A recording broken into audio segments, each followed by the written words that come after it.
sommet des saints, libérant le corps, l'âme et l'esprit.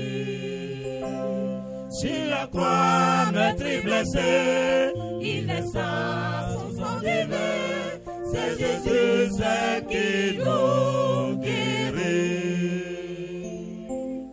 Toute douleur, toute tristesse, toute maladie, et toute faiblesse sont sur la croix. Viens avec foi, Christ les a portés pour toi.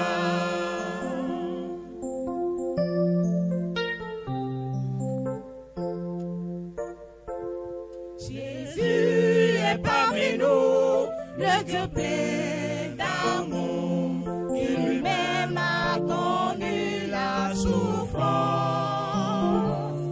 Comprenant notre douleur, Il nous donne son secours. Jésus est notre délivrance.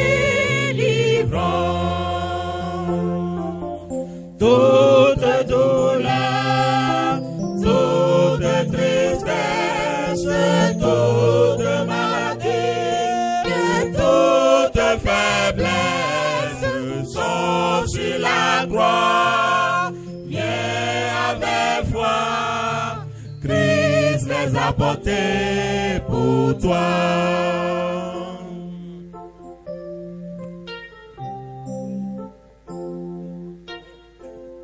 Jésus, Domi Cheche, a son ringboto, Mojo Agbazali don Bigbo.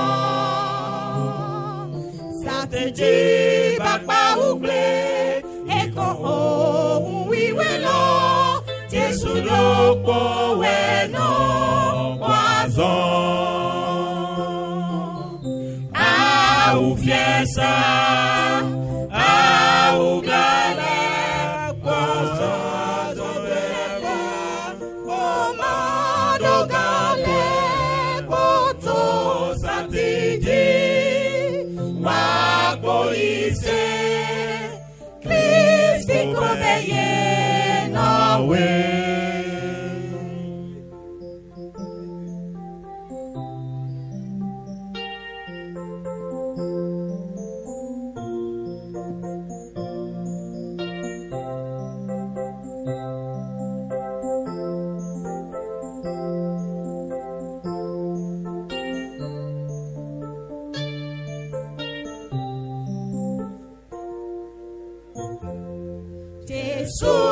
Domi Cheche, Kluno Wayino, na wala suhenyo ya jiki.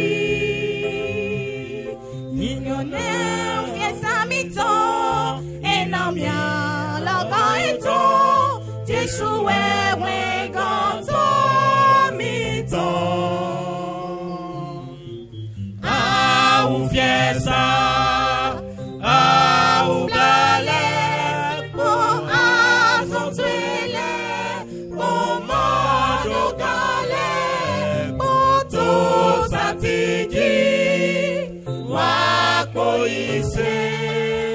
Christi come ye nawe.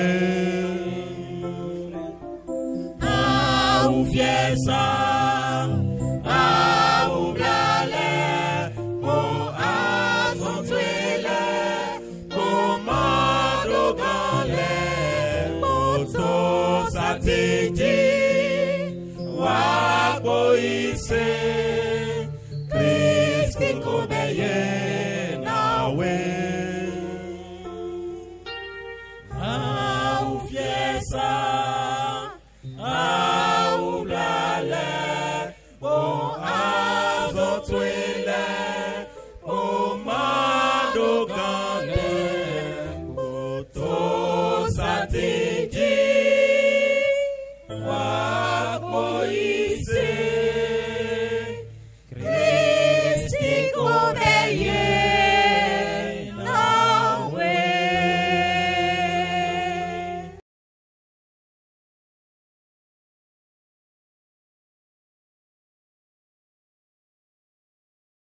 Lo papa no Jesu é. O pano Jesu. Lo papa werenu mama la gakawe.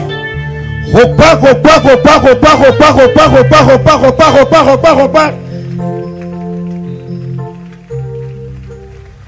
Meloponida hey. Lo badadu ebe no Jesu na bloto lo Jesu se tame. Alléluia. Gloire à Dieu. Mais you en allez me alléluia. Amen. Ndogbe nu mi to Jesu si nkome. Ganko. Defi so ato mautan. Ejo na wa. Nu ja udele na joro gbesa to meru gbadandin. Ro Bíbélì me han. Nyɔnu ro kpɔ de da ko dzɔ ɖo dzitɔ. Imi mɔro Luc chapitre 7 12 à 15. Nyɔnu ene rafi ya eme na ɖo gbɔ ni dia. Amo Jesu dɔ ni dɔ nawe masɔ yafi o. Nu de budo wa rafi ya we gbadandi Jesu na senuwe. Après Jesu tɔn abi afa Jésus. Ndele bu mede do mede. Bo ba ya jíjẹ pò. Bo wa usu lepon. Nu de budo me. Ndele we ko budo we. Bo ha sino enele ye kodo tukla towe. Tagba towe. Aufia sa towe. Bisesio Jesu na be isati egbe.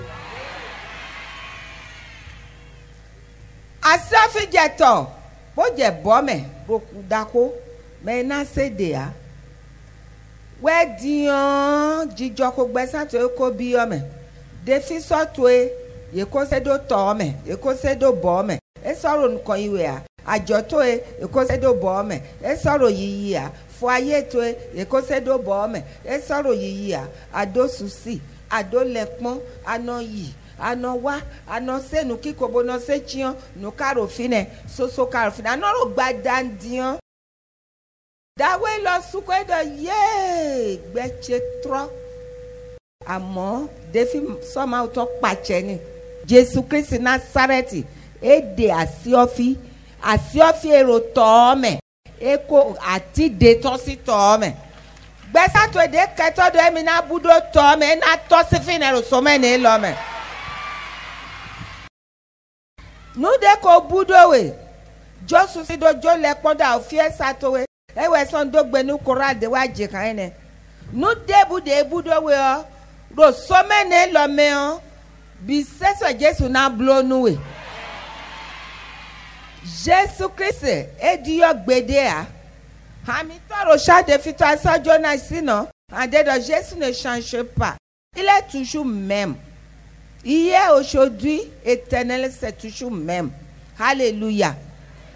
Ma ou mi to edi yo gbede a. Ọlọ́run wa kò máa yí padà o. Ọ̀sẹ̀ yìí ni yóò ṣe tìrẹ. Gbé ewe yìí evangelist mi tán. Patriarch mi tán. Egbewe ro san kí zan blowe. Egbewe kana kò dẹnuwe. Gbesa to na di yo ada. Amen. So Jesus si nkome. Yen anawa donu akru no. Se o kame. Egbe. Jesu na bloche no mi egbe. Se egbe to amen.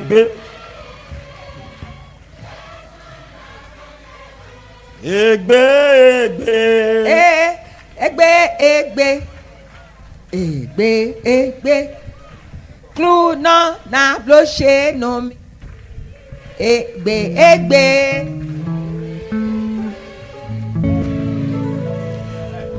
Jesu na bloche no mi.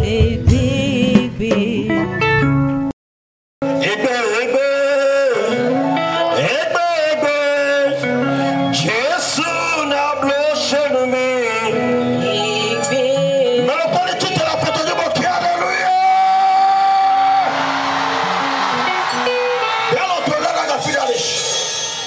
Badagbe Jesu na blotorush.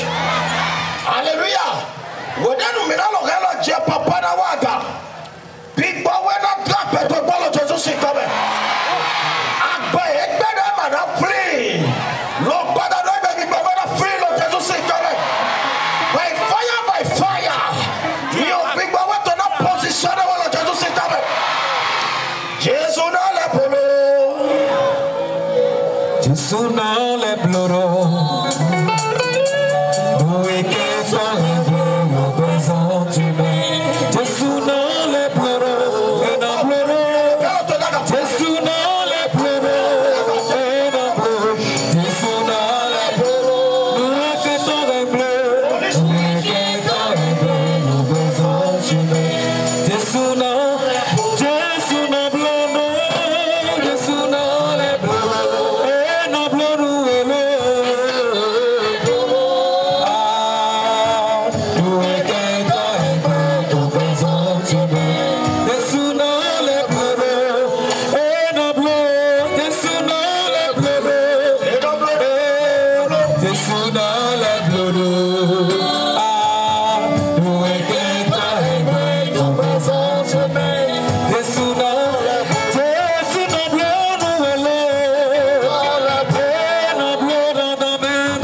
Gigo numalo diaga. Gigo numalo diaga. Do pote di mido gigo numalo diaga. Alo to wela daga hokpan Jesu Christ. Hallelujah. Do badanwelo badantuwe. Àwọn ẹ̀rọ gbẹ́tọ́ ẹ̀mẹ́lẹ́ bìsẹ̀rọ̀ ẹgbẹ́ ọ àìpánáṣe èmi. Nù ẹ́ kpla wá fi rò gbàdá nù ẹ́ kótó wá fi gbàdá lọ ànàpọ̀n kútó bó bàyẹ̀ kpò. Àzọ̀ ẹ̀rọ gbẹ́sán tó mẹ́ sí xuelili. Nù ẹ̀rọ vitó ẹ̀sẹ̀ gbẹ́sán mẹ́.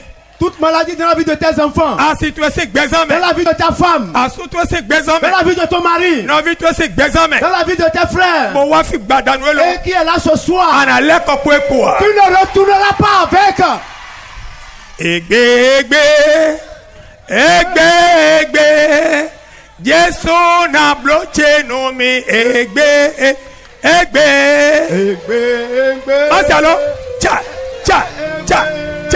Jesu non serete egbe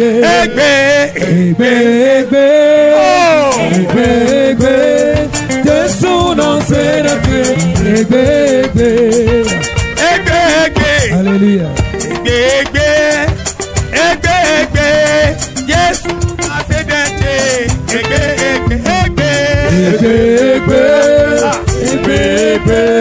Jesu non serete egbe Hallelujah. Alléluia. Mianuko mina hayewe.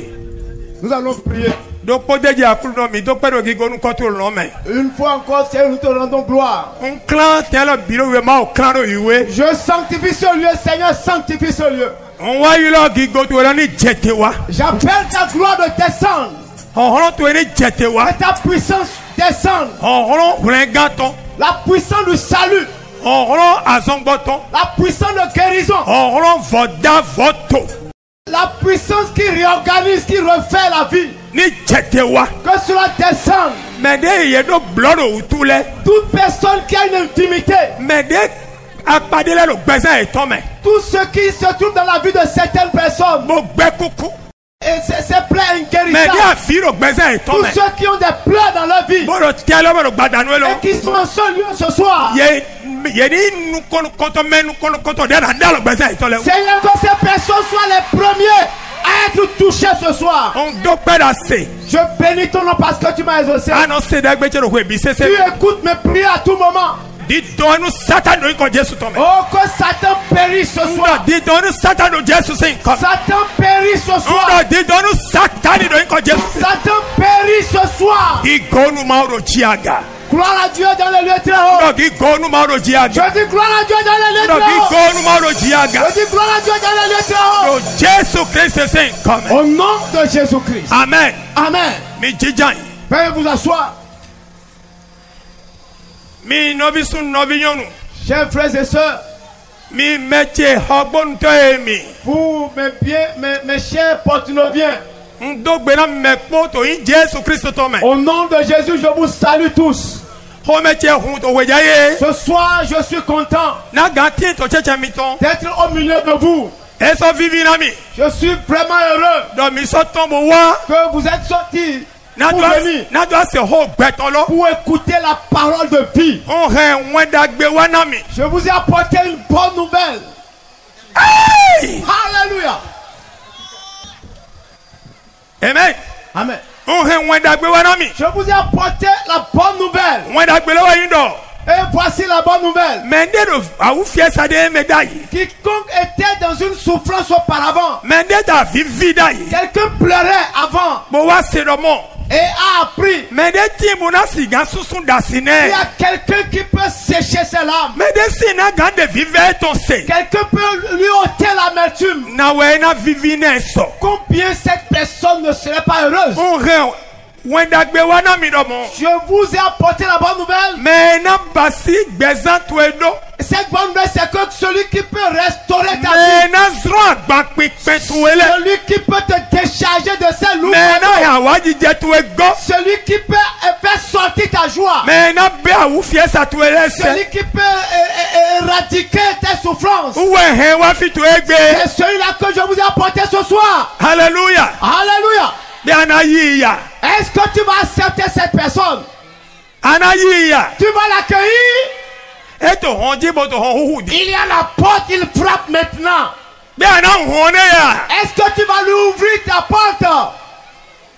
má se ní. Ah, je ne vous entends pas. yé máa yí gbé o. amadu ayé mẹ lọ. Tu ne veux pas recevoir cette personne? màmá mi tọ̀dọ̀ mọ́.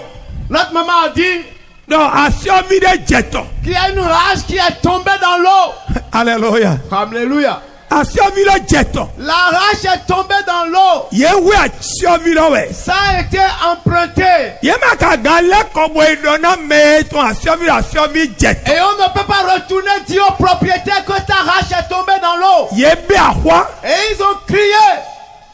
hallelujah. Alléluia. àmọ́ Mais yé dó tara gbé. ils ont eu une bonne chance. dọ̀ wẹ́nu ẹ̀ iná yìí tọ́lọ́jí. Que au moment d'aller à ce fleuve, bonado igbó àti lọ. pour aller couper les arbres, yàwé náà tó yé de fi il ne. y avait un prophète au milieu d'eux. bɔn yé tó vivɛ nu dɔ yàwé náà lẹ́dúrà kojú Et ẹni jẹ́ ils ont yìí. insisté que le prophète les accompagne. Hey! yàwé náà lọ́sọ̀ sè. Et le prophète a accepté mo kodo yé. et les a accompagnés. e kodo yé. Le prophète les a accompagnés. e gbé. Ce soir, mɛ ewu ga Elisha ti tó fi. ah, celui qui est plus grand que Élisée est ici au milieu de nous. ah n dɔ mɛ alléluia. Oh, oh là là. mɛ ewu ga Elisha. Celui qui est plus grand que Élisée, débi ohun lɔ mɛ ha yé. qui est rentré dans la barque avec eux. wɛnde asɔvi lɔ jɛtɔ. Quand le fait de la rage est tombé, yé lɔ jɛ. ils ont dit yeah, baba. frère, asɔvi jɛtɔ. la rage est tombée. asɔvi nana wele mɛ Oh, kó le jɛ. propriétaire de la rage l'orage va nous poursuivre. Elisha lọ mi dìbò gblo. Élisée dit ne craignez rien. Eso gbati. Et il a pris un bois. Mo zedo fi asurvi lọ jẹ Et tọ. l'a positionné là où la rage de fer était tombée. Ati nọ nọ tẹ tọ nkọ ẹ. Ah, est-ce que Le bois. le bois peut faire quelque chose sur l'eau? Ati lọ sọ nọ tẹ tọ lọ nkọ. Et le bois est resté sur l'eau. Ati lọ wa wuzu ẹma. Et ce bois est devenu comme un aimant. Mo wa dùn ká lọ sọ do wa. Et a tiré le fer. E dùn ká lọ sọ do wa. Et a tiré le E dùn fer. ká lọ sọ do wa. Il a fait sortir le fer. Ah, alléluia. Alléluia. Dọ́tọ́ mi. Écoutez-moi. Mo lè adé mo wá pọ́n tó wá fi wòjá yé. Regarde bien comment tu étais avant de venir ce soir.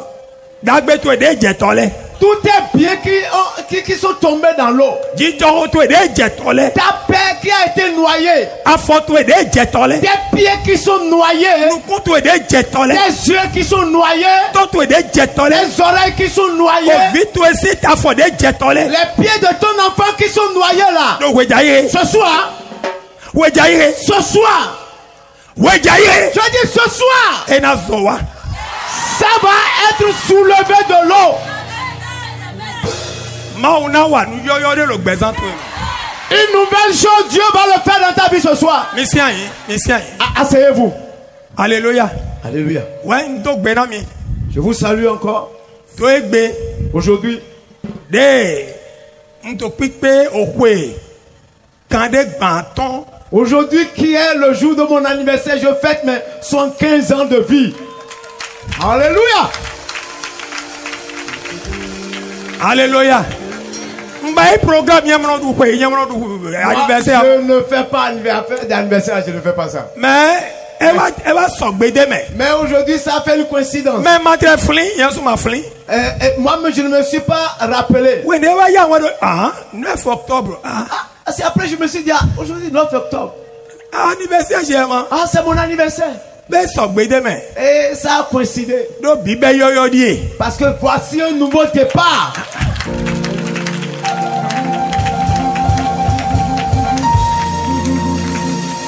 Alléluia. Amen. Bi be yoyo. C'est un nouveau départ. Division yoyo. Un nouveau ministère. Ma ojuna wa yoyo na gbeto dele. Dieu veut faire de nouvelles choses pour certaines personnes. Bo wa be so ogbonu. Et là commence à débuter. Dieu l'a débuté à Porto-Novo. Fidèle. Misérité. Mi Apollo misérité. aklo mi misrete. Misrete. E de ti me misrete lo misrete. Ah, eve o. Papa dit, c'est quoi la signification OK. de misérité? Alléluia. Amen. Misrete. Misérité. Egbe. Aujourd'hui. Egbe. Aujourd'hui. Egbe. Aujourd'hui. Hey! Hey! OK. Bana madonna we. Permettez que je vous le dise. Dagbe tu e jetole na ton ta do egbe. Tous tes biens qui sont noyés seront récupérés aujourd'hui.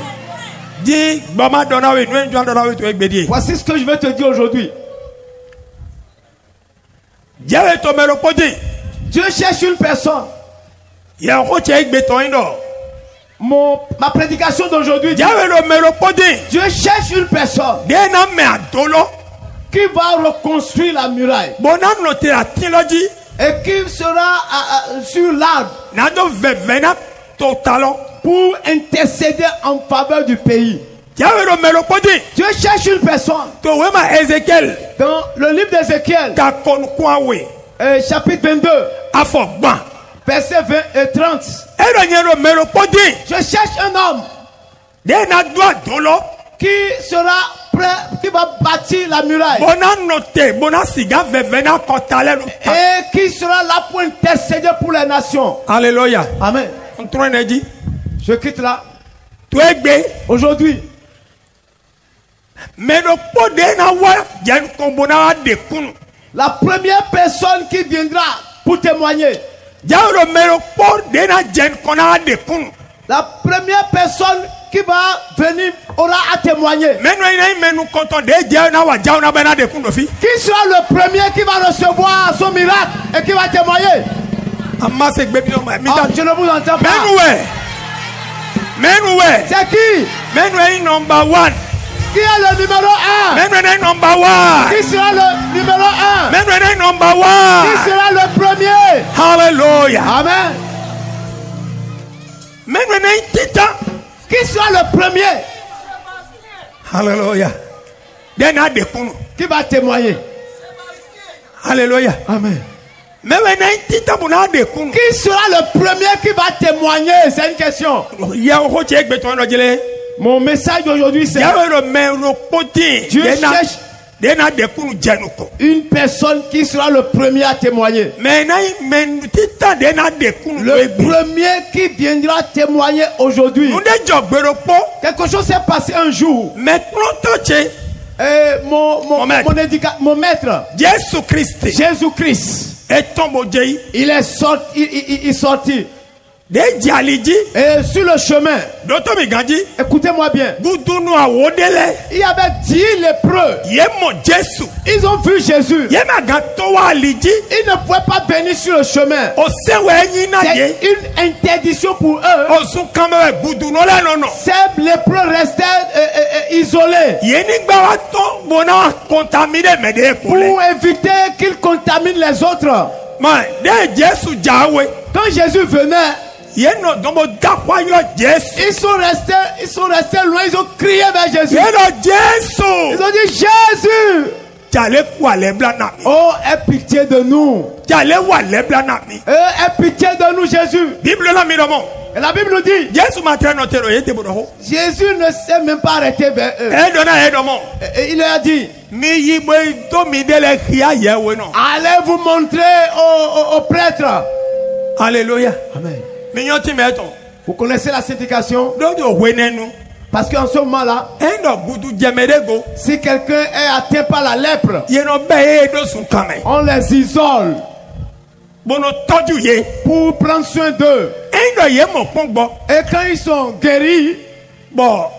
Ye mo pongbo yi son gudu lo me. ils sont vraiment guéris de la lèpre. Ye ma habo ikwe ton gbe tololo. Ils n'ont pas le droit de retourner directement dans leur maison. Ye duna le ko imo ya we no. Ils doivent partir voir les sacrificateurs, les prêtres. Ya we no e na pon bona examiner Et bona pon. c'est le prêtre qui va maintenant examiner pour voir Endo gudu no lo ma o gudu lo ma ko yi. si la lèpre n'est pas encore totalement partie. E na so donne no mo. Il va leur dire, So le ko izun kan. retourne dans ton lieu d'isolement. Me je gudu. Celui qui est atteint de la lèpre, Eno ton iron de ton so. Wendo e ton me. il sort de sa famille. Ko si le aya akwa no so. Quelle que soit la quantité de ta Ko richesse, si le ayi mejo me so. quelle que soit ta notoriété, Endo gudu je ko we. si tu es atteint par la Ko si lèpre, le ayi nyoru mo yo ho apeso. quelle que soit ta beauté en tant que femme, Ko si le ayi sun mo yo bo hu wo so. quelle que soit ta force en tant qu'homme, Ana to so wendo to e tu me. sors de ta famille Zu kamera ino. et tu vas être éloigné dans une brousse. Hey! Hey! Me hele so kwete de ye ko to so kwegbe. Ces petits lépreux, depuis des années, ils ont quitté la maison. Ye jwa si etondo. Ils ont abandonné leurs femmes Boto sun kame. et vivaient isolés dans la brousse. Asi eto mahabo afine. Leurs femmes n'avaient pas le droit de s'approcher. O fi mahabo se ko ye. Les enfants n'avaient pas le droit de s'approcher. Me lo gbenegbe. Et ce jour, To gbenegbe. mais ce jour, To gbenegbe. ce jour-là, De Jesu wa jeyi. quand Jésus passait, Ye donne do mo. ils ont dit à Jésus, Jale boku bla una. oh, aie pitié de nous quand même. Jesu yi gbena do mo. Jésus leur a dit, Mi yibo ito mi de le kia. allez vous montrer seulement aux prêtres. Ete inti me heton. Cela signifie quoi? Ti me lo ndo mo. La signification est celle-ci. Ngo re awutu mi ton bo. Vous êtes déjà guéri même. Alléluia. Hallelujah. Amen. No, endo awutu to egbo yewe no ena degbe na yewe na po. Si ta maladie est guérie, tu es guéri de la lèpre, c'est le prêtre qui doit examiner et confirmer. Bon, ye me awole ye jali bodido. Et les 10 ont pris le chemin pour aller vers les prêtres. Ye jali bodido. Ils ont pris le chemin pour aller. Ogudu ko du fin le. Et la lèpre a déjà fait partie les doigts, Gudu les ko orteils. gudu ko du afole po. Les orteils, tout est déjà parti. Gudu ko du awontin le po. Et le nez est déjà haut là-bas.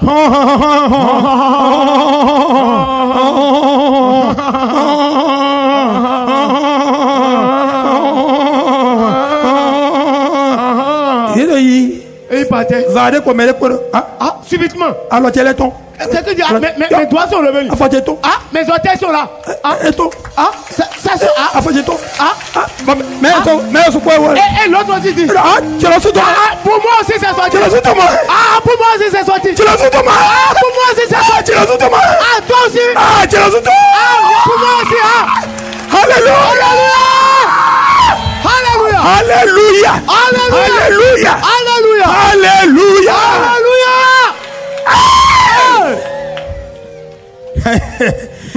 Tu es là sous Thomas. Pour moi Tu es là aussi sous c'est Thomas. sorti. Pour moi Fais aussi Thomas. c'est sorti. Tu es gbé. Tu es naton. Fais-toi naton. Tes doigts vont sortir. Ah bon, tu es naton. Nous, tu es Dieu. Quelqu'un qu'on doulait pour qu'on naton. Tout ce que l'ennemi a déjà crioté de ta vie, tout cela soit restauré. Alléluia. Amen. On nous a déjà 10 ans. Quelque chose va se produire On nous maintenant. a déjà 10 ans. Quelque chose est sur le point de se produire. Hey! Hey! Oh! Mais non, non, non. Qui fait ça? Mais non, non, Qui fait mais ça? ouais, non, non. Jésus, ouais. Mais ouais, non, non. Jésus, ouais. Mais non, non. Jésus, ouais. Mais demain, c'est bon. C'est Jésus. Oh, mais non, non. C'est Jésus. C'est Jésus. C'est Jésus. Eh ben. Un misère de m'entrofier puis gaga. Ah, si on va chanter ça, on va pas quitter ici aujourd'hui. Je suis en train de finir. Alléluia. Alléluia. Des molomons. Quand ils ont vu ça, ils étaient contents. Je dis, mon message aujourd'hui, c'est Dieu cherche une personne qui viendra témoigner. Alléluia. Alléluia. Mais parmi les 10 là, quand ils ont vu la guérison, chacun a commencé par courir pour aller à la maison. Ah, et il a vu sa femme il y a longtemps. Et il a vu ses enfants il y a longtemps. Et ils ont tous couru. Ah, j'irai à la maison. Ah, je vais faire surprise à ma femme. Je vais faire surprise à ma femme. Et tous sont repartis dans leur maison. Et ils ne sont même pas allés voir les prêtres. Et ils ont tous eu la guérison. Et ils étaient sûrs de la guérison. Aujourd'hui, ta guérison sera certaine sûre.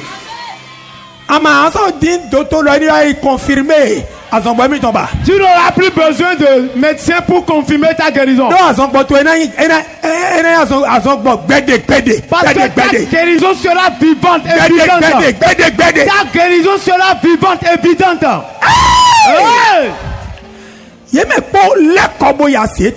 Tous sont repartis vers les femmes. Ils ne sont pas souvenus que si quelqu'un vous fait du bien, on retourne pour dire merci. Et sur les 10, une personne parmi elles, une personne sur ces 10 personnes, il a réfléchi. Et ce qui est dans son cerveau, là, son cerveau lui a parlé. Et quand on fait du bien à quelqu'un, on retourne pour dire merci. C'est des années que j'ai fait dans l'isolement dans cette brousse. J'ai laissé ma femme, mes enfants. Et je suis resté isolé dans la brousse. Et cet homme est venu maintenant. Et une seule parole il a dit. Et je suis guéri. Ah, je ne retourne pas là. Je vais retourner voir cet homme. Moi, je retourne voir cet homme. Je retourne le voir. Pour aller lui rendre grâce. Ah, merci. Vraiment, vraiment merci.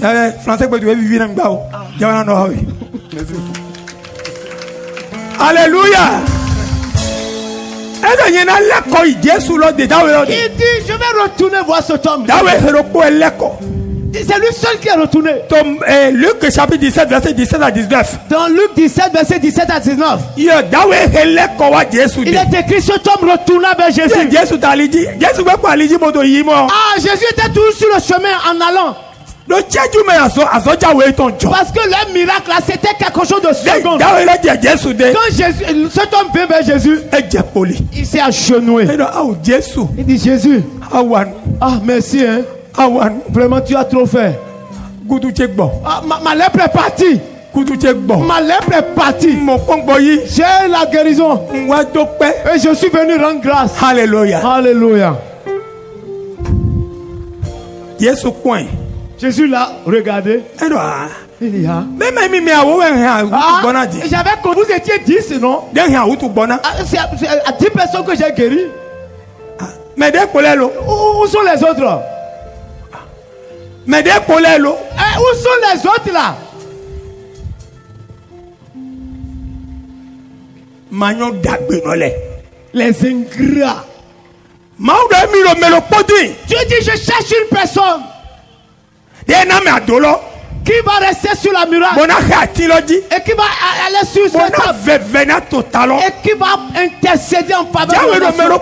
Il dit je cherche un homme qui va revenir grande grâce, qui sera reconnaissant et viendra dire sa gratitude. Alléluia. Alléluia. Jésus dit, mais pour les calots et les autres, les 9, ils sont partis. C'est ce seul qui est venu. C'est le seul reconnaissant ça. Jésus dit, lève-toi et va. Que ta guérison soit éternelle pour toi. Ah, c'est l'acclamation ça. Mais celui qui est venu rendre grâce là, il a encore une bénédiction de plus. Les autres ont été seulement guéris, mais ils n'ont pas été bénis. Que je puisse te dire, ce soir, Dieu va faire un miracle dans ta vie. Ne cache pas le miracle de Dieu, les bienfaits de Dieu. Pendant que je vais prier pour toi ce soir, certaines personnes parmi vous, là, ils subissent en même temps. Le miracle aura lieu. Les aveugles verront. Les sourds vont entendre. Et les paralytiques vont marcher. Alléluia. Amen. En 1 minute, ce que vous traînez il y a 10 ans, il y a 20 ans, il y a 30 ans, 40 ans, pendant que je vais prier ce soir, en 1 seconde, oh, Jésus ne prend pas du temps. Alléluia. Alléluia. Ma prière, c'est pas de janvier à décembre. Je ne sais pas prier longuement. Mon maître ne m'a pas appris à prier long. Alléluia.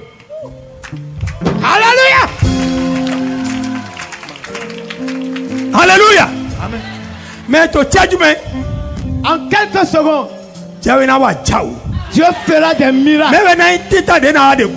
Mais qui sera le premier pour venir témoigner? C'est qui? Qui sera le premier? Qui sera le premier? Qui viendra témoigner? Alléluia. Alléluia. Vous allez voir des merveilles maintenant. Mais il y a certaines personnes, pendant qu'on va prier, on va dire lève-toi, fais ce que tu ne pourrais pas faire. Et ils vont commencer par se lever. D'autres vont laisser leur béquille. D'autres vont commencer par entendre. D'autres vont commencer par parler en même temps. Alléluia. Amen. Mais d'autres personnes, ça peut ne pas être ici et maintenant. Mais pendant qu'ils sont en chemin de retour, Jésus a dit à celle le preux, allez vous montrer aux sacrificateurs.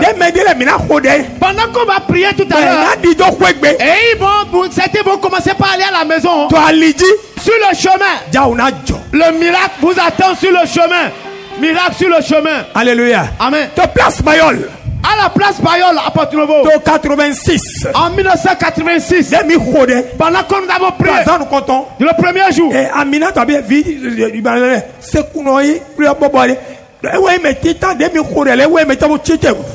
ce sont ces enfants du Libanais là qui étaient les premiers à recevoir le miracle. ici. Alléluia. Amen. Donc 86 années. En 86 ici. Alléluia. Amen. Mais délai. D'autres personnes, Yedido. ils sont repartis. Béki est en l'air. Ils repartaient avec leur béquille. Quand Quand on a dit, on a prié, on a dit chanter, ils ont chanté. Ils ont dansé. Et leur miracle n'a pas eu lieu là. Et c'est en chemin pendant qu'ils retournaient à la maison. Sur le chemin, les pieds avaient temps. Et ils sont revenus avec leur béquille. Et ils ont dit, pasteur, voici la béquille, prenez. Alléluia. Alléluia. Mais il y a certaines personnes pendant qu'on va prier. Ça peut être la nuit profonde, vos miracles auront lieu dans vos maisons. Ah, papa. Stade Cotonou 2. Stade Cotonou 2. Nous avons prié. Il y avait eu des miracles. Les aveugles ont vu. Les boiteux ont marché. Et les muets ont parlé. Mais beaucoup n'ont pas eu le miracle en même temps. Et il y avait des mamans aveugles, totalement aveugles. Et elle est repartie avec ses yeux aveugles. Maman est repartie à la maison. Le lendemain, le matin, maman est allée sous la douche pour se débarbouiller. Pour se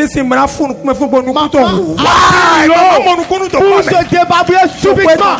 Ses yeux ont vu. Alléluia. Alléluia. Alléluia. Alléluia.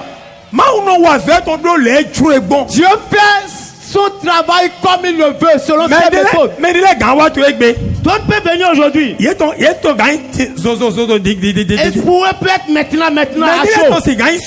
Pour d'autres peut être demain. Pour d'autres le troisième jour. Pour d'autres le quatrième jour. Nous avons fait 2 semaines de réveil à Cité Weiho. C'était venaient tous les jours. Ils n'ont pas eu de miracle. Il y avait des miracles. Les aveugles voyaient. Les boiteux marchaient. Mais lui n'a rien eu. Mais le 15e jour, le dernier jour. Le dernier jour, Jésus l'a libéré. Alléluia. Alléluia. Je ne sais pas quand est-ce que tu as programmé ton miracle. Mais aujourd'hui, celui qui va témoigner le premier, Dieu va le toucher. Alléluia. Alléluia. Le temps me presse. Voici ce que je veux te dire.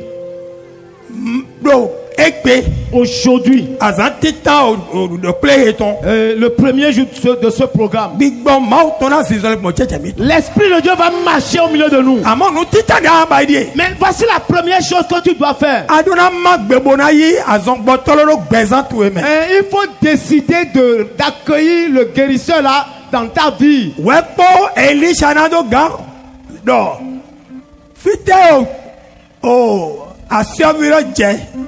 Avant qu'Élisée puisse demander le fait de la rachette tomber où? Élisée n'était pas loin d'eux. Élisée était où? Hein? Il était avec eux. Il était où? Élisée était. Il était là avec eux. Ah, vous ne me répondez pas. Élisée était où? Il était dans la barque avec eux.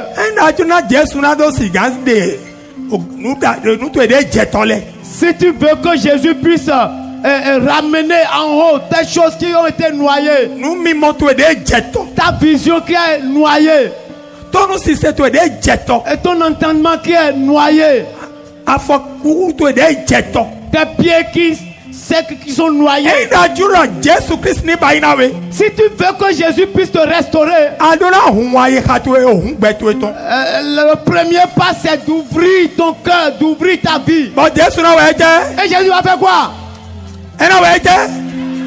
Il va faire quoi? Je ne vous entends pas. Alléluia. Alléluia. Si Jésus ne rentre pas dans ta vie, moi je ne peux rien faire. Rien. Adunayi Jésus do gbẹ̀san tó Tu mẹ́. dois accepter Jésus dans ta vie. Number one. C'est le premier point. Anayi Jésus do gbẹ̀ tó mẹ́. Tu dois dire oui à Jésus dans ta vie. Ebi ohun gbẹ̀ tó tọ́ mẹ́. S'il rentre dans la bague de ta vie, Jésus bí ohun gbẹ̀ tó tọ́ s'il mẹ́. rentre dans la bague de ta vie, Onu eto ẹ̀jẹ̀ tọ́lẹ̀. tout ce qui est noyé Ina fo wa gan. viendra en haut. Tí tẹ̀mí náà kò dẹ̀. Lève-toi, on va prier. Jésus n'a pas blodo. Nous étions tous réglés go gbẹ̀san tchèméon. Jésus n'a le blodo. Et qu'on voit mi vedo. Jésus n'a le blodo. Nous étions tous réglés go gbẹ̀san tchèméon. Jésus n'a le blodo. Et n'a le blodo tata. Il va encore réparer. Il va rester. Minote makube hao. Attendez, Coral, attendez. Novi son novi nyonu. Frères et sœurs, To wejaye. ce soir, Nous tita dana baide. la première chose que tu vas faire, Ananze gbeto na Jésus Christ. tu vas confier ta vie à Jésus. Njuro so minale wa plan mele wa minjuro gbeto ni double wa fido mi ma go fi de pe. Aujourd'hui, vraiment, il n'y a pas beaucoup de monde. Demain, le nombre doit doubler demain. Oh, président campagne tolo Cher président, Manuel wa fi ni mo je sogbe ma pe fi so njuro sogbe ni pe fi. il faut qu'il y ait plus de lumière demain. Technicien le de wa fi ibro ba ina sogbe le ni pe. Technicien, il faut plus de lumière. Devie njuro hode. Maintenant, je veux prier. Mi mion ko mi na hode. Fermez les yeux, nous allons prier. A dona okunu no. Tu vas dire au Seigneur, Okunu no dokpena we. Seigneur, je te dis merci Tu as plan mi wa teme do que tu wejaye. m'as amené en ce lieu ce soir. Nado siga bio ohun gbeche to me. Pour que tu puisses rentrer dans la bague de ma vie. Igbo na nko to dia. Oh, que ton nom soit élevé. Eya dokpena okunu no we to nko Jesus Christ me. Ouvre ta bouche et rends grâce à Dieu Dokpena d'abord. okunu no de na otroje he. Rends-lui grâce d'abord pour t'avoir amené Mais dans ce ce soit lieu. juna wa ba e ma moten bo wa. Il y a beaucoup qui voulaient, mais ils ne sont pas E no je wa e me tro to e me huuro to e. Si vous êtes là, ce n'est pas votre force. Huuro je to we. C'est la puissance de Dieu qui vous a amené. Eya dokpena okunu no. Rends-lui grâce pour t'avoir amené. Dokpena okunu no divie. Rends-lui grâce pour t'avoir amené. Dokpena okunu no divie. Rends-lui grâce, mon frère, ma soeur. Yesu wa bio ohun gbeja te. Oh, et maintenant tu dis Jésus, viens dans la Hold bague. on. Prie, prie. Jésus non les polo. Jésus non les polo. Nous est que ton réglé nous faisons chemin. Jésus non les polo. Et couple, nuve dodo. Jésus non les polo. Nous est que ton réglé nous faisons chemin. Jésus non les polo. Alléluia.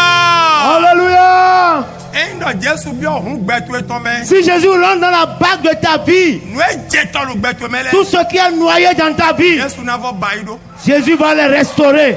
Bana weje. Et tu vas faire quoi?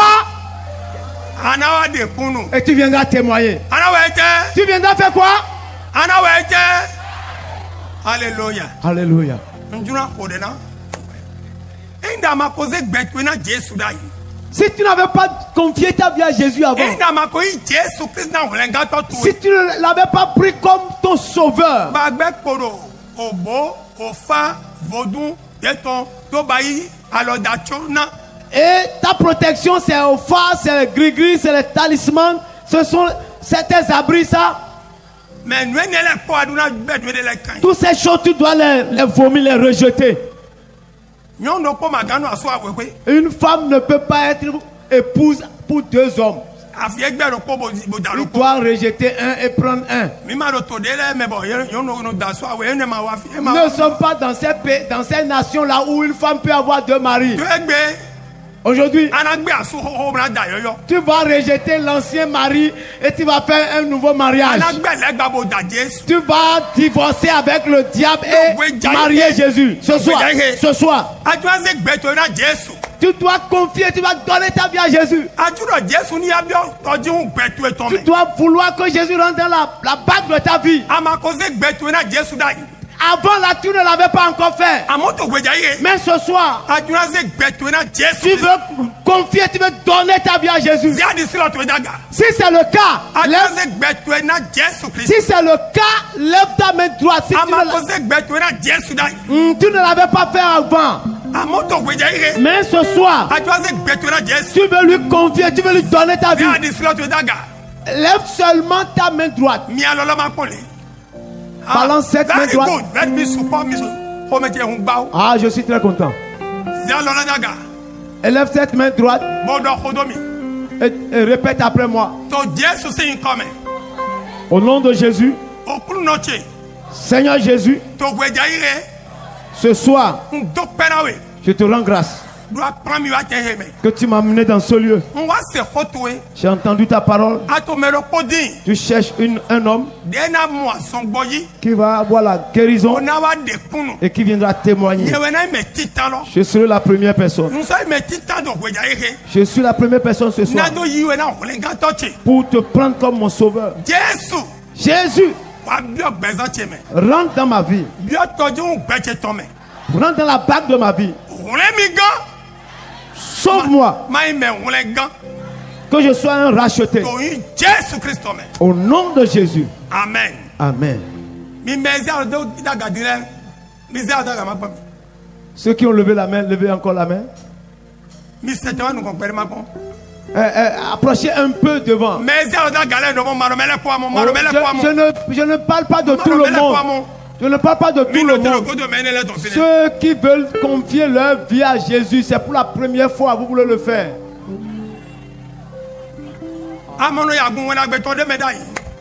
Vous n'apparteniez pas avant à une église évangélique.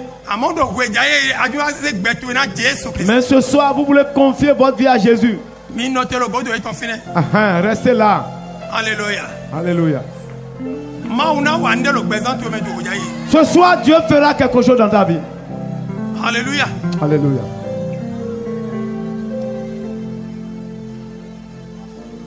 Ok.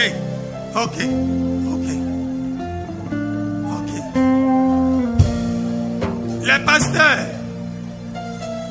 vraiment, nous serons moins c'est-à-dire, nombreux pour pouvoir prendre les noms ce soir. Nous ne pouvons pas. Alléluia. Alléluia. Mais nous allons leur demander de venir ici demain très tôt. Demain soir. 9h, ils vont aller au travail aussi. Hein? Ok. Mais toi nous connaît. Vous qui êtes venus devant. Mais Gawa sort à fond nous. Vous qui pouvez être là demain matin à 9h, venez. On va parler avec vous et prier pour vous.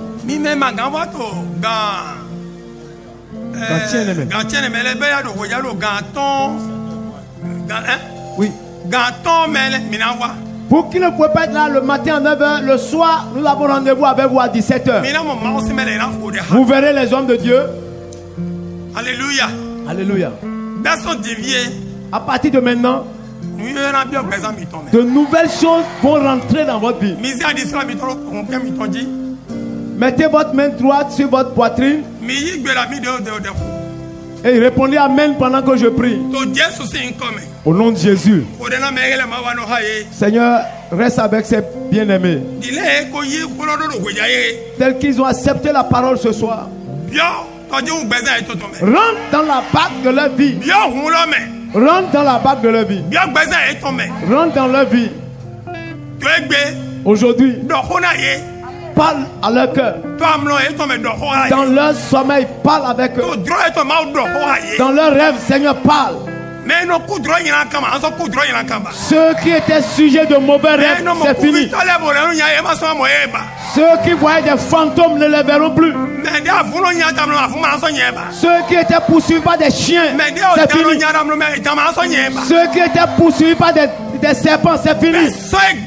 À partir d'aujourd'hui, Jésus est rentré dans la barque. La paix de Dieu dans vos vies. Au nom de Jésus. Amen. Amen. Maintenant, allez un peu derrière. Repartez. Repartez un peu. Mais ma Bible au minute éclairée, papa au minute éclairée. Alléluia.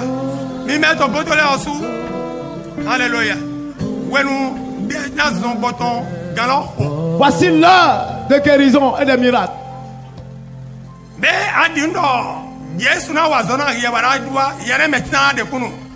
est-ce que tu crois que Dieu va le faire et tu seras le premier à témoigner? Alléluia. Je vais prier pour toi. Regarde comment, examine-toi comment tu es venu. L'état dans lequel tu es venu. Regarde, examine-toi comment tu étais, comment tu es dans ton corps. J'ai rien, il n'y a pas de bague, il n'y a rien ici. Mais ce que j'ai, c'est ça que je vais te donner. Jésus-Christ, c'est ce que j'ai. Jésus-Christ. Jésus-Christ. Il est le même hier. Aux États-Unis. Jésus a travaillé avec moi aux États-Unis. En France. En Italie. Alléluia. Alléluia. Au Canada. Au Canada. Là où nous avons parcouru, c'est beaucoup. Au Sénégal. Ici au Sénégal. Dans un pays musulman. Ce que Jésus a fait là-bas, je ne peux pas raconter ça maintenant. Il va le faire ce soir.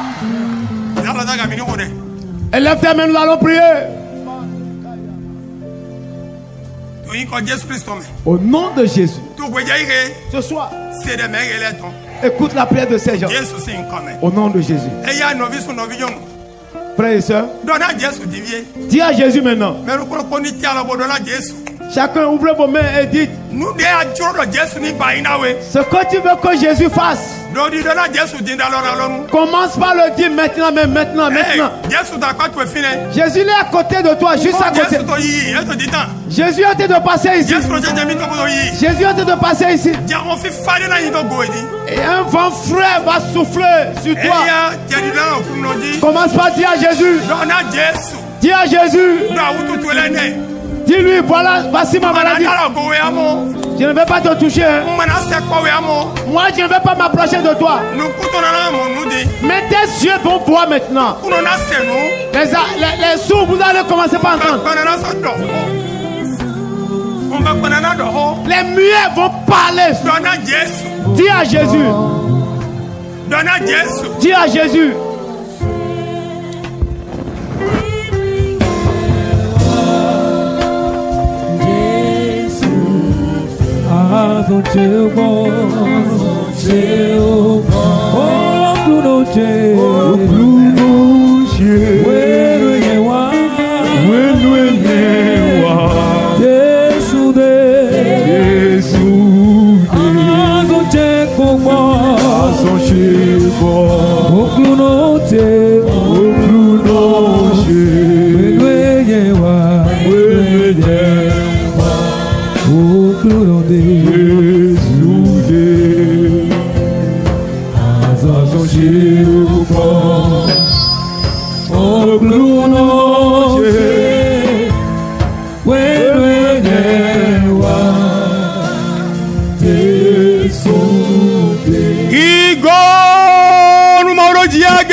Écoute-moi là où tu es.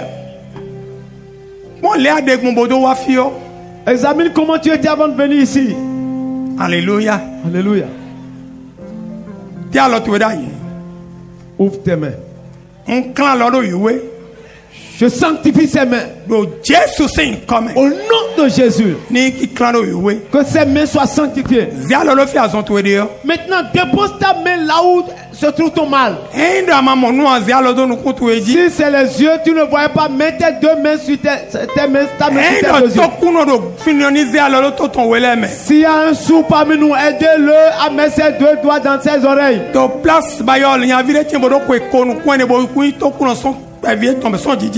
Un jeune homme de 24 ans était sourd depuis sa naissance. Quand on a prié,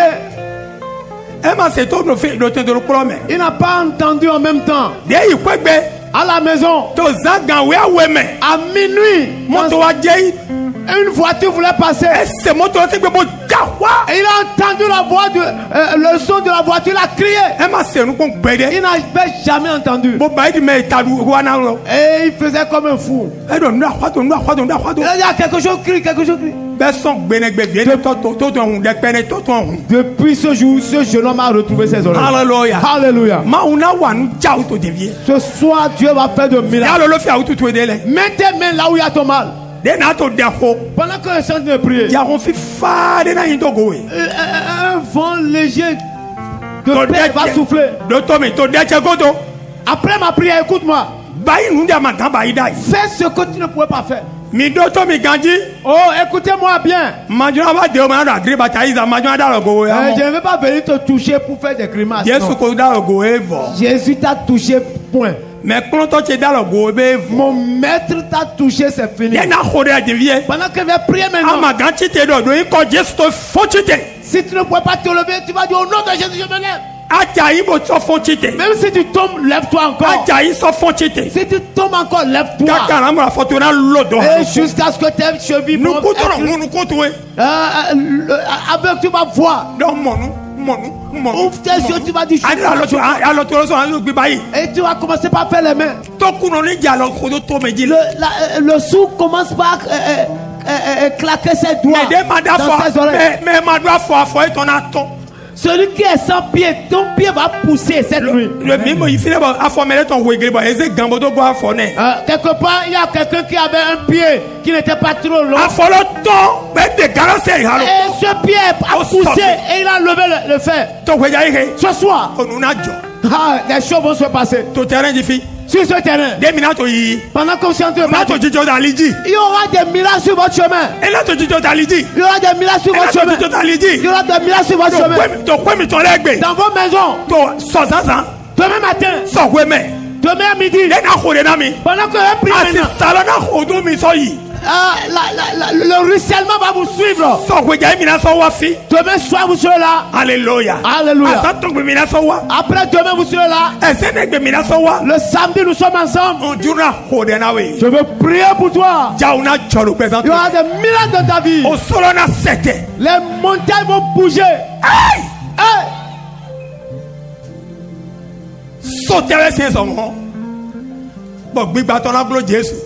Quelle montagne ne peut pas être brisée par Jésus? Quelle est cette maladie qui est si incurable devant Christ?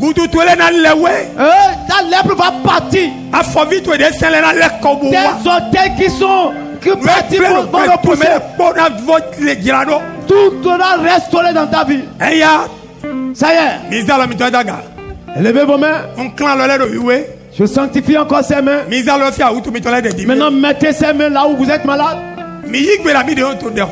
Dites amen pendant que je prie. Après ma prière,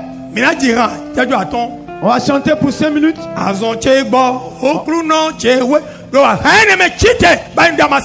Après, pendant cette chanson, lève-toi, fais ce que tu ne pouvais pas faire. Si tu sens un changement,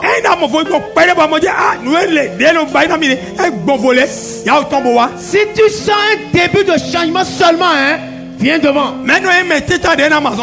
Qui sera le premier? Numéro 1. Qui sera le premier? Numéro 1. Qui sera le premier? Qui va témoigner le premier?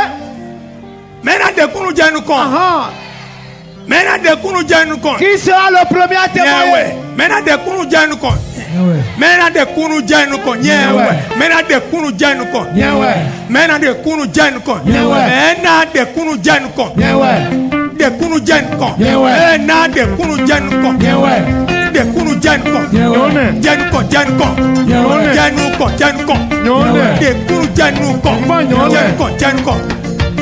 Alléluia. Mets ta main là où tu es malade et dis amen pendant que je prie. Au nom de Jésus. Ton amen là est faible. Au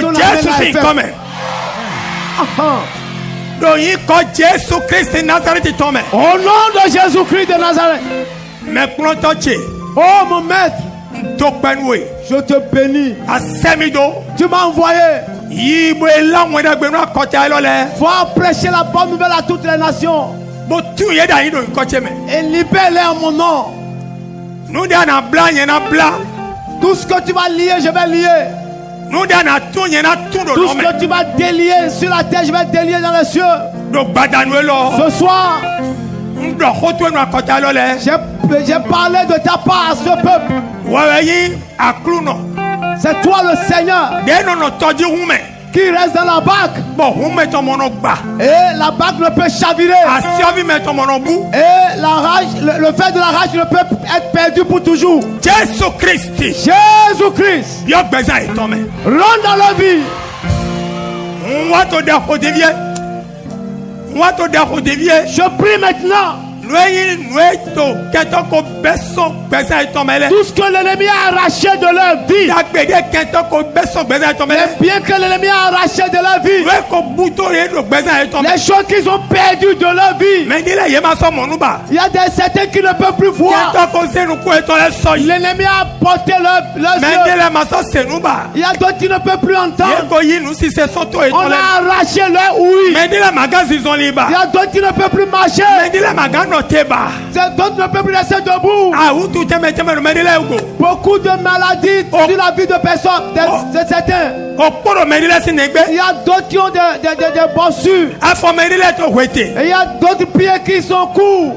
Nu tɛmɛtɛmɛ no ye ko. Différentes choses sur la Awutu vie. de la do ta kaka di afɔ. Il y a des maladies de la tête aux Awutu pieds. de la do agbazamɛ bɔ e ma to ta. Il y a d'autres maladies cachées dans le corps. Azɔn de la to hun mɛ. Oh, il y a d'autres maladies dans le sang. Azɔn de la do o kan mɛ. Il y a d'autres maladies dans les nerfs. Azɔn de la do adɔgo Il y mɛ. a d'autres maladies dans le ventre. Azɔn de la do ali Il mɛ. y a d'autres maladies dans les reins. Mɛ di la ma gan mɔ adɔdɔ. D'autres ne peuvent pas Mɛ di uriner. la nɔ dɔ o hun. D'autres urinent le sang. Mɛ di la asamɛ to azɔn ye o tɔ te. Et d'autres, dans leur appareil génital, ça ne va pas. Mɛ di la awutu do koli mɛ na ye. Il y a d'autres dont genoux sont malades. Awutu do dɔn kan mɛ na mɛ Il de y la. a d'autres qui sont malades dans le ventre. Awutu de yɛ sɔn ta. Oh, toute maladie dans la tête, Kaka di afɔ. jusqu'aux pieds, De ti to sunugo. sur les hommes. De ti to sunugo. La maladie qui est sur les hommes, Awutu de to nyɔnugo. sur les femmes, To kpɛvigo. petits To daxogo. ou bien grands. Mɛ to fiti mo to gbɛtsɛ sɛlɛ. Toute personne au son de ma voix, Mi gbigbɔ awutu tɔn lɛ. vous, esprit de maladie, De ti to mɛ hele go. qui est sur ces personnes, Sɔn ta kaka ya fɔ. de la tête aux pieds, Awutu he ti to hun mɛ. la maladie dans le sang, De ti to kan mɛ. dans les nerfs. Mɛ di la mɔnɔ mɔnɔ dɔ. Certaines personnes ne dorment Mɛ pas, di la ko hun alɛ. d'autres sont dans la folie. Awutu tɛmɛ bɛ. Différentes sortes de maladies. Iwa mi tɔn yi do kpɔ lɛ. Notre arrivée est même. Flèche pour le corps. Mais nos demandes sont différentes. Mais quand bien mi tɔn yi vovo. Ah, mais nous sommes différents, mais nos besoins sont différents. Quand bien mi tɔn yi vovo. Vos requêtes sont différentes. N wa ko dɛ. Je prie ce soir, Quand bien mɛ lo kpɔlɔpɔ tɔn. Seigneur, la requête de chacun. To wɛja yi ke. Ce soir, O kunna wa na ye. Seigneur, réponds à ces requêtes. Yesu wa na ye. Seigneur, réponds à ces requêtes. N wa nɔ te to kanjɔ Jesu Kristi mɛ kplɔtɔ tse tɔn mɛ. Je me tiens dans le sang de mon maître Jésus. N wa de gbɛdɔ gbigba awutu tɔn lɛ. Et je commande aux esprits de maladie, Gẹ́gẹ́ di jɔnmiɔ de Moïse sɔn mɛ kplɔtɔ tse de. conformément à la grâce que j'ai reçue de mon maître. N wa ko de di vie. Et je prie maintenant. Mo de gbɛ. Et je donne To gbigba awutu tɔn lɛ. aux esprits de maladie. Nukuti tɔn wɛ ya. Oh, est-ce que c'est l'aveuglement To kuku wɛ ya. ou la surdité N bɔ kpɛ wɛ ya. ou bien la nudité Ma se kuku wɛ ya. ou bien infimité, Awutu la alo kpatɛ wɛ. n'importe quel genre de maladie De ti do adɔgɔmɛ wɛ ya. dans le ventre, De to alimɛ wɛ ya. dans les reins, De do nɛgbɛ godzi wɛ ya. oh, ou bien au niveau du dos, De to sunukoe. oh, au niveau de l'appareil De génital to nyɔnukoe.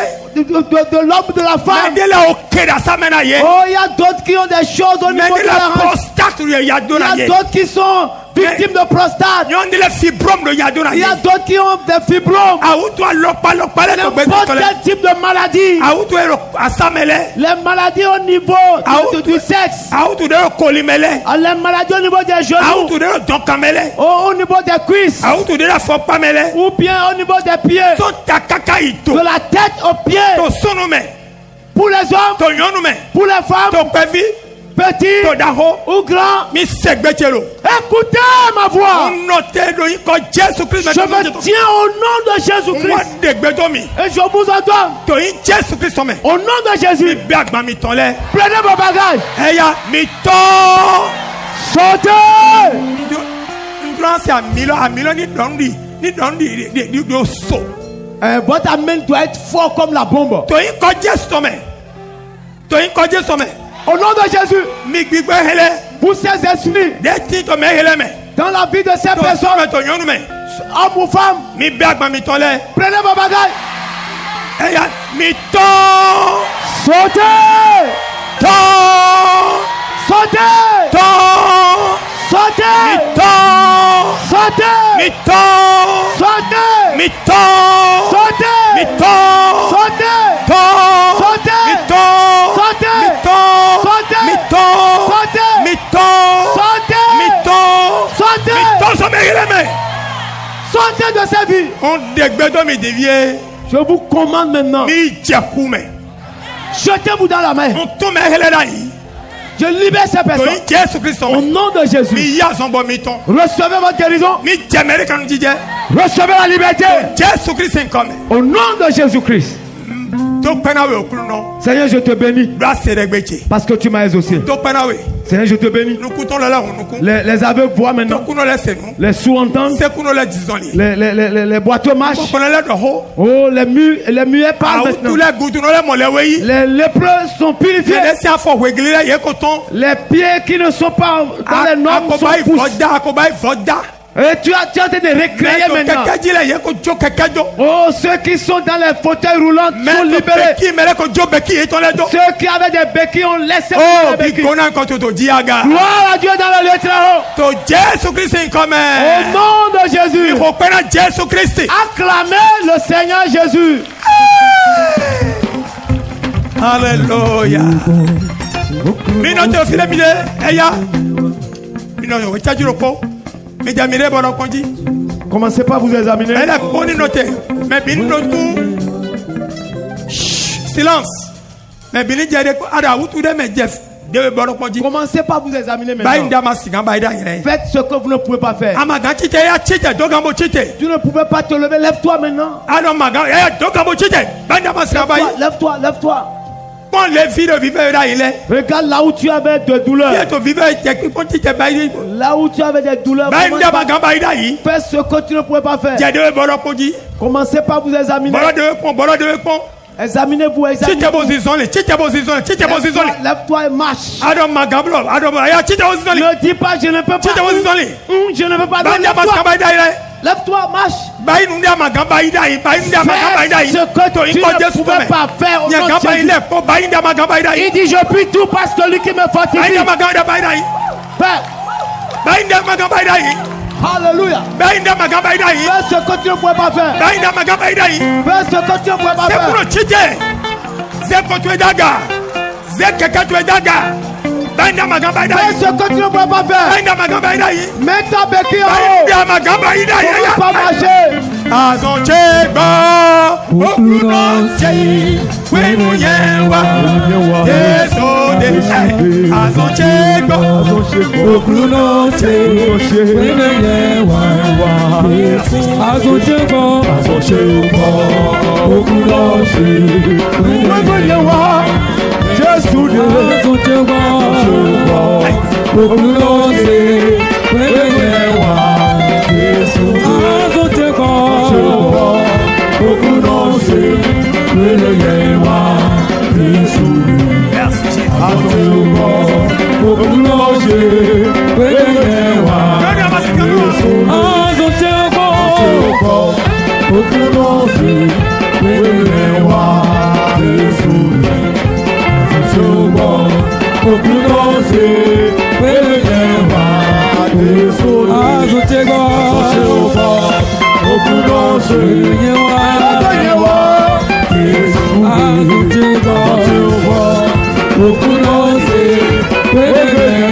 When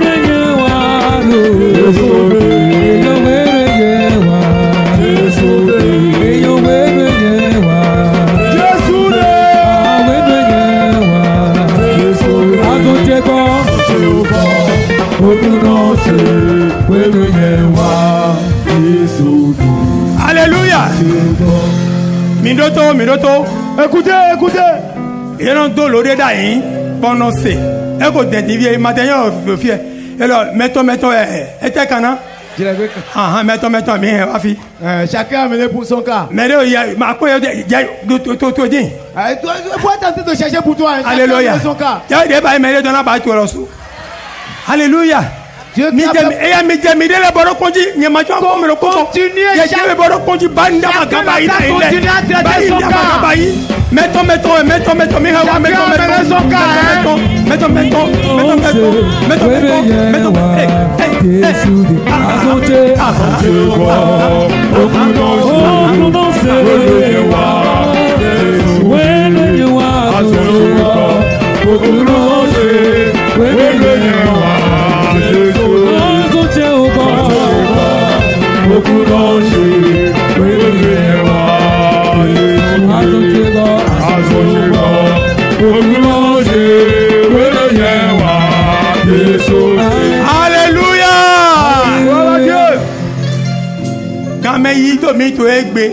L'heure est avancée aujourd'hui. Nous devons finir tout dans 5 minutes normalement. Si vous avez constaté un changement, baissez les mains, baissez les mains.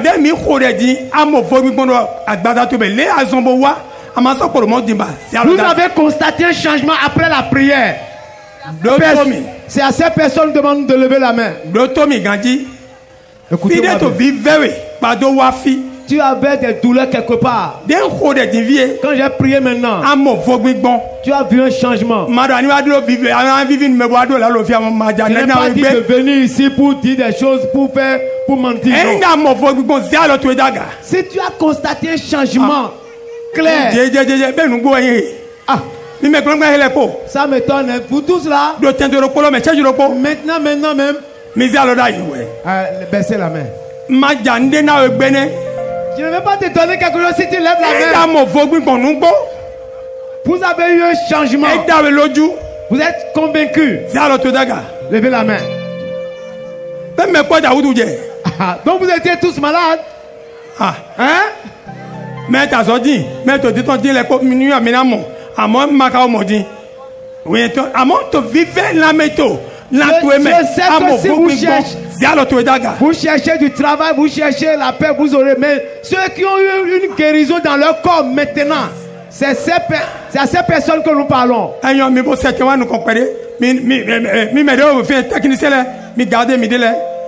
Eu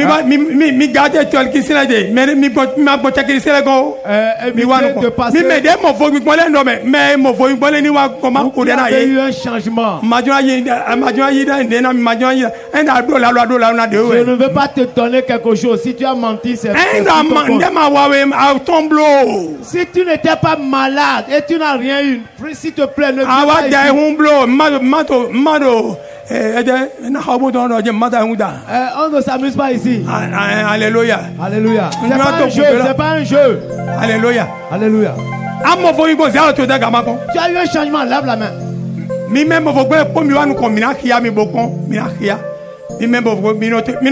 Vous qui avez connu, vous avez Paul, rapidement, comptez les gens. Vous avez constaté un changement. On va vous compter. Levez la main.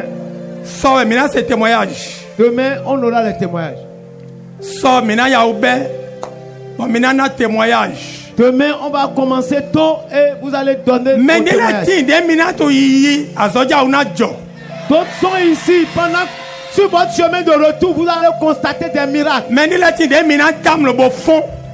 D'autres à votre réveil demain, vous allez constater des miracles. Écoutez-moi. Allez annoncer cette bonne nouvelle dans vos quartiers, dans vos lieux.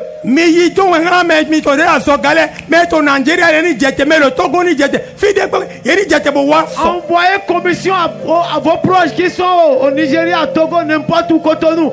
Dites-leur de venir. Demain, je vais prier et le ciel va s'ouvrir. Hey! Levez la main. On ne peut pas prendre tous les témoignages demain. Levez la main. Mais dès mon faut compter les mis alors mis les daga. Levez la main. Comptez rapidement. On met 3 4 5 personnes rapidement. Il y a donc hier. Il y a donc hier, il y a donc hadina mi pa pa de mi hier faut. Hein? Ah da momo. Alléluia. OK, mi no de yes. Mi do yekia. Maman, et Jésus wana we. Mina e micro, fidélité. Donnez micro. Maman na mi no yin. Non, Céline. Fitatron. Koutongbe. Maman qui t'écoute. Et Jodo goyi. Qu'est-ce que vous avez? Tension wa hawe. Son we tanu won. Oh, I'm dead. Paya ko nu pese son awe awe. Kwe awe. But din lo eta wa jo. Wa do ma oni gbona mi. Et Jésus wa na we. Jesu wa nda pe na mo. Et wa na we. Da imro ya house zone le. Amo ya zoni. Eyo. Na no zendo. Ah no zon ko. Hein? Kala na no zendo da yin yami dog yami la no zendo da yin. O ko no he bro si zon che da. Ze polo bon da. Le no he bon da yin we po si zon. Alors c'est raison. Alors des raisons. Ayon do de logo do dilo na zondo. Hein? Mine micro binise. Nto pe na ma o. Dilo. Popo ya kan mo se po da ibo to so. O yi ma po. Honzun. Azon che gbo. E ka azon che gbo. Azon che gbo. O no che we no ye wa. Leko. Azon che gbo. O no che we no ye wa. Jesu. Honzun.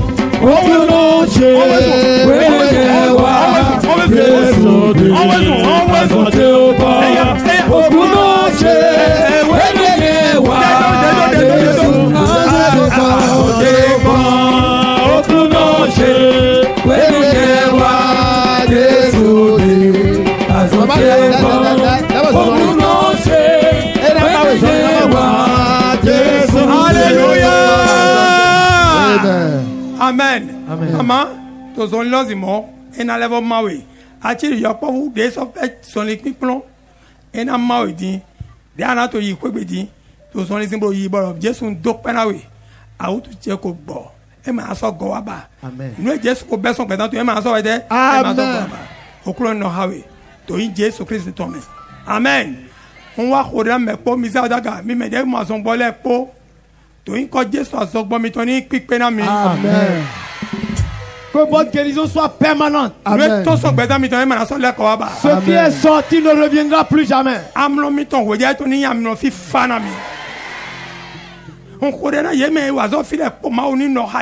Tous ceux qui ont travaillé, que Dieu vous bénisse. Amen. Les policiers, que Dieu vous protège.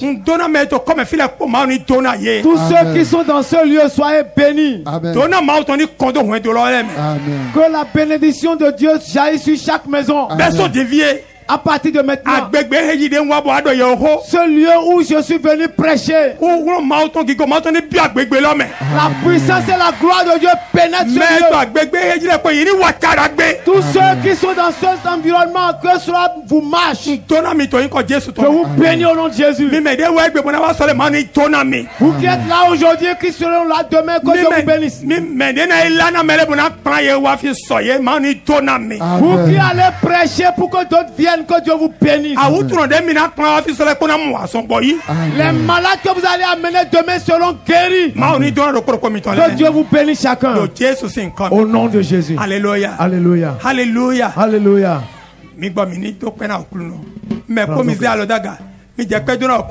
Levez la main, commencez par rendre grâce. Commencez par rendre grâce. Commencez par rendre grâce. Eu no cuna no cutono no cutono monulo benue pasimbolo ezanono sekuno jilo sekuno fombo zinzonie lo kwa pasimbolo ezanono sekuno